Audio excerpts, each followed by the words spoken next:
Halo Beautypreneur, kembali lagi sama saya Rafael Michael di YouTube channel Rafael Michael. Tempat kita di mana akan ngebahas hal-hal seputar skincare, kosmetik, dan dunia kecantikan dari sudut pandang pabrik kosmetik langsung.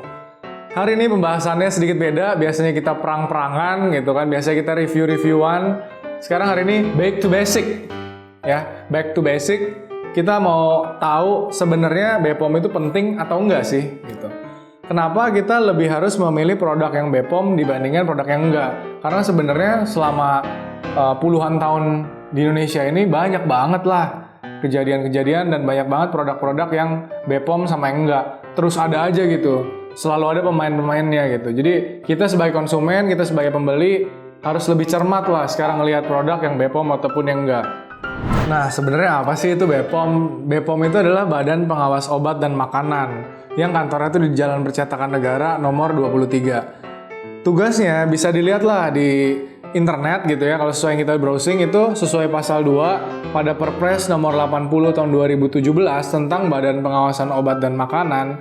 Dia bilang BPOM tuh punya 2 tugas, yaitu tugas utamanya menyelenggarakan tugas pemerintahan di bidang pengawasan obat-obat dan makanan sesuai dengan ketentuan peraturan perundang-undangan. Kalau di pasal 1 nggak disebutin kosmetik nih. Tapi di pasal 2-nya ditulis obat dan makanan sebagaimana yang dimaksud terdiri atas obat, bahan obat, narkotika, psikotropika, prekursor, zat aditif, obat tradisional, suplemen kesehatan, kosmetik, dan pangan olahan. Jadi yang kita sebutin atau yang kita ngomongin dari kemarin-kemarin gitu ya tentang skincare, kosmetik ataupun suplemen, semuanya itu di bawah naungan Badan Pengawasan Obat dan Makanan gitu.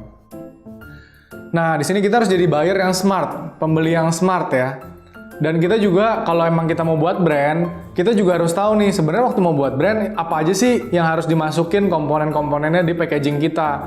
Atau kalau kita sekarang punya brand tapi belum BPOM, waktu kita mau jadiin BPOM kita harus tahu sebenarnya apa aja sih yang harus dilakuin gitu. Sebenarnya kan simple gitu. Nah, jadi ciri-ciri produk ber-BPOM adalah nomor 1 dia harus punya nama brand gitu. Yang kedua, dia harus punya izin edar yang terdaftar resmi di situs BPOM. Yang ketiga, dia harus punya nomor batch dan expired date. Yang keempat, ada kejelasan di pembuat produknya. Biasanya ada tulisannya diproduksi oleh dan didistribusikan oleh. Yang kelima, ada tulisan netonya. Nah, gimana sebenarnya cara kita melakukan pengecekan nih? Karena banyak orang tuh yang bilang, dan banyak banget produk di luar sana yang bilang, udah BPOM, produk terbaik, udah apa gitu, macem-macem kan. Dia bilang udah BPOM, padahal nggak ada nama brand. Ngomongnya udah BPOM padahal nggak ada nomor notifikasinya. Itu mah bisa-bisaan aja namanya. Bohong gitu kan. Jadi kita harus jadi buyer yang smart. Jangan mau lah kita dibohong-bohongin melulu gitu kan. Udah capek lah dibohong-bohongin melulu. Jadi untuk urusan skincare kosmetik, saya harapkan kita tuh udah nggak jadi buyer yang dibohong-bohongin lagi gitu ya. Nah, cara ngeceknya adalah ada 2 cara ngeceknya. Yang pertama dengan dicek di situs BPOM langsung di websitenya. Tinggal dicari aja lah, nanti kita mau carinya produsennya atau enggak kita paling gampang ketik aja nama mereknya. Nama mereknya keluar nggak sih di situs BPOM, ada nomor notifikasinya nggak sih gitu. Kalau di sana nggak ada, artinya itu produk belum terdaftar BPOM. Tapi kalau udah ada, artinya udah terdaftar gitu sih. Nah, dengan cara keduanya, yaitu melakukan scan QR code yang ada di produk gitu. Jadi biasanya kalau produknya udah ber-BPOM, itu ada QR code-nya. Mungkin kalau produk yang zaman dulunya, misalkan produk berapa tahun yang lalu lah gitu, 3-5 tahun yang lalu punya produk, itu belum ada QR code-nya biasanya, tapi cuma BPOM NA-nya doang. Tapi produk-produk yang sekarang-sekarang ini biasanya ada QR code-nya gitu. Jadi kita bisa cek aja, tinggal download aja aplikasi BPOM Mobile, nanti di sana tinggal kita scan. Nanti setelah di-scan kelihatan deh tuh itu produk ber-BPOM atau enggak gitu. Nah, kenapa kita perlu ngecek, kenapa kita harus tahu ciri-ciri produknya gitu. Yang pertama, saya mau jelasin keuntungan sebagai konsumen atau kita nih sebagai konsumen kan, consumer gitu. Yang pertama, produk kita tuh akan terjamin, yang kita pakai terjamin dari segi keamanannya. Terus yang kedua, bahan bakunya terjamin. Jadi bahan baku yang dipakai itu udah pasti aman lah gitu, karena nggak bisa sembarangan kalau produknya udah ber-BPOM. Yang ketiga, produk ber-BPOM biasanya diproduksi di tempat yang berstandar sesuai sama Badan POM. Dan biasanya tuh lengkap tuh, kalau di pabrik tuh biasanya lengkap, harus ada tim quality control, tim quality assurance, tim research and development, dan tim-tim lainnya yang benar-benar mastiin tuh kualitas produk tuh bagus dan menggunakan produk-produk yang sesuai dan bagus sesuai peraturan BPOM. Dan pastinya yang terakhir, standar produknya pasti lebih konsisten. Kalau memang produknya bagus, ya bagus aja gitu. Nggak bakal disubstitusi, diganti-ganti. Awalnya dibikin presentasenya 5% misalnya.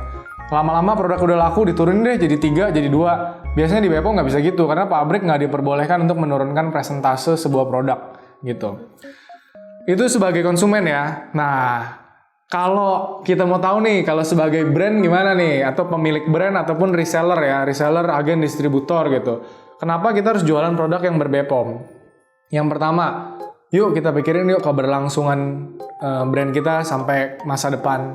Sekarang ini banyak banget orang yang udah gembar-gemborin harus BPOM, harus legal, harus halal. Kita harus mikirin itu sih. Kalau kita mau sustain, kita mau lama di industri ini, di industri kecantikan, yuk kita mulai pikirin ke sana. Bukan sekedar semata-mata, oh enggak, gua nggak usah BPOM deh, murah kan cost produksinya gitu kalau nggak BPOM gitu. Yuk kita pikirin yuk sekarang.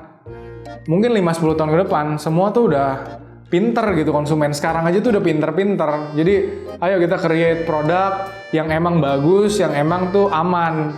Jadi jangan kita misleading lagi lah gitu.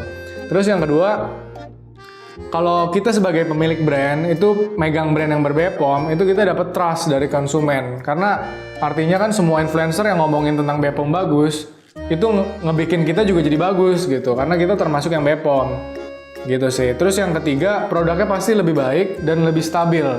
Karena yang tadi saya bilang, kalau kita udah masuk BPOM, itu nggak bisa sembarangan main turun-turunin presentase. Mentang-mentang udah laku, kita turunin aja. Nggak bisa begitu, harus sesuai standar. Karena BPOM ada pengecekannya juga kan. Yang keempat, legal. Coba, kalau kita brandnya belum legal, kita mau masang di internet aja kita takut. Gitu. Jadi, gimana mau berkembang, gimana mau gede gitu loh. Kita kan maunya gede kan sebagai pemilik brand. Ayo dong, kita kalau mau gede, ya kita sekalian gede. Jadi sekalian aja gimana caranya supaya kita terbuka. Paling kita tinggal fokusin di sales, marketing, dan lainnya aja. Terus yang kelima, kita tuh kalau sana ini dulunya nggak BPOM terus mau dijadiin BPOM kan artinya maklon ke pabrik gitu ya. Ya udah maklonin aja nggak apa-apa. Nah di situ ngebuat kita nggak usah mikirin lagi kan tentang produksian, quality controlan gitu kan. Nggak usah mikirin research and development yang gimana banget karena semua udah dipikirin sama pabrik kan. Jadi kita cuma perlu fokus di marketingnya aja, marketing and sales, kasih excellent service ke klien-klien kalian gitu, ke customer kalian. Atau nggak kasih lebih care lah, jadi lebih care ke reseller kalian, agen kalian, distributor kalian, kayak gitu. Terus, ya tadi, karena kita bisa legal, kita udah nggak takut lagi ngembangin brand kita. Jadi pasar kita bisa semakin luas ke seluruh Indonesia ataupun ke kancah internasional gitu. Jadi itu aja sih dari saya tentang BPOM untuk konsumen dan untuk reseller, agen, distributor, ataupun brand owner ya. Bagusnya kita memilih produk yang ber-BPOM dan buatlah produk ber-BPOM. Dua itu aja. Pilih produk ber-BPOM, buatlah produk ber-BPOM, dan semuanya akan bagus lah di industri kita ini. Oke, gitu aja ya. See you on the next video. Bye-bye.